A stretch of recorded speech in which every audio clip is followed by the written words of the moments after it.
शासन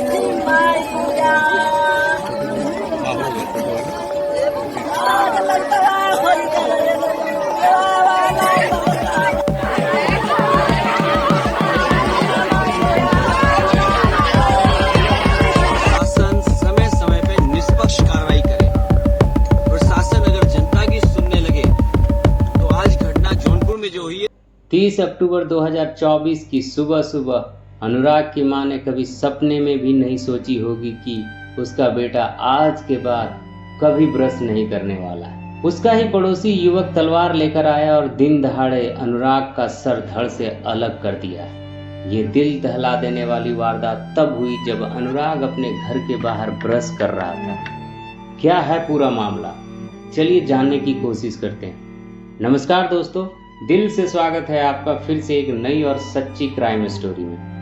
यह कहानी को आप तक लाने का उद्देश्य किसी का दिल दुखाना या परेशान करना नहीं, बल्कि आपको जागरूक और सचेत करना है। ये पूरा मामला उत्तर प्रदेश जौनपुर के कबरुद्दीनपुर गांव का है, जो कि गौरा बादशाहपुर थाने में पड़ता है। एक परिवार में 5 बहनों के इकलौते भाई, जिसका नाम होता है अनुराग यादव, अपने माता पिता के साथ गांव में ही रहता था, जिसकी उम्र महज 17 साल की थी। अनुराग यादव राज कॉलेज में इंटरमीडिएट का स्टूडेंट था। इसके अलावा वह ताइक्वांडो का भी माहिर खिलाड़ी था। अनुराग ने चंदौली में Indo Nepal international taekwondo tournament में ब्रॉन्ज मेडल हासिल किया था। इसके अलावा वह नोएडा में हुए ओपन नेशनल में सिल्वर मेडल भी जीत चुका था। अनुराग बुधवार की सुबह अपने घर के बाहर बैठकर ब्रश कर रहा था। उसी दौरान उसके अपने ही पड़ोसी से सुबह सुबह मामूली कहासुनी हो रही थी।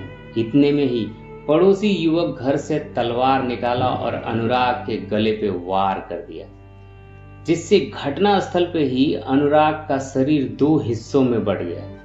सिर धड़ से अलग होते ही जमीन खून से लहूलुहान हो जाता है। वारदात को अंजाम देने के बाद आरोपी फरार हो जाता है। मंजर इतना खौफनाक कि सुनने वालों का दिल दहल गया। इस भयानक वारदात के बाद पूरे इलाके में सनसनी फैल गई। बेटे की हत्या के बाद परिवार में मातम पसर गया। मां बेटे के कटे हुए सिर को सीने में लगाकर बिलखती रही। तत्काल ही घटना की सूचना पुलिस को दी गई। डीएम और एसपी के अलावा कई थाने के फोर्स मौके पे पहुंच गई। ग्राम प्रधान के मुताबिक ग्राम समाज की एक जमीन को लेकर अनुराग के परिवार और उसके पड़ोसी के परिवार में विवाद चल रहा था। दोनों परिवारों में पिछले 40 साल से ये विवाद चल रहा था। इसमें अनुराग का कहीं कुछ लेना देना नहीं था। पुलिस के मुताबिक पड़ोसी लालता यादव और उसके छोटे बेटे रमेश ने मिलकर अनुराग पर हमला किया। घटना को अंजाम देने के बाद पड़ोसी फरार हो गया।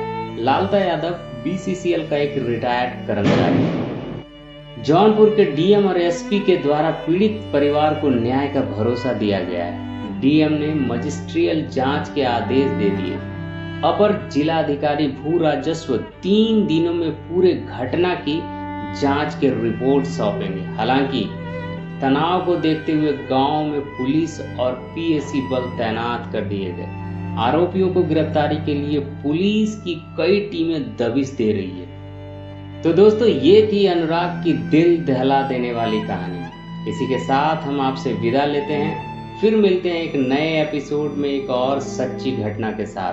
तब तक के लिए सावधान और सुरक्षित रहें। साथ ही अपने फैमिली का भी ख्याल रखें। यह वीडियो देखने के लिए बहुत बहुत धन्यवाद। जय हिंद।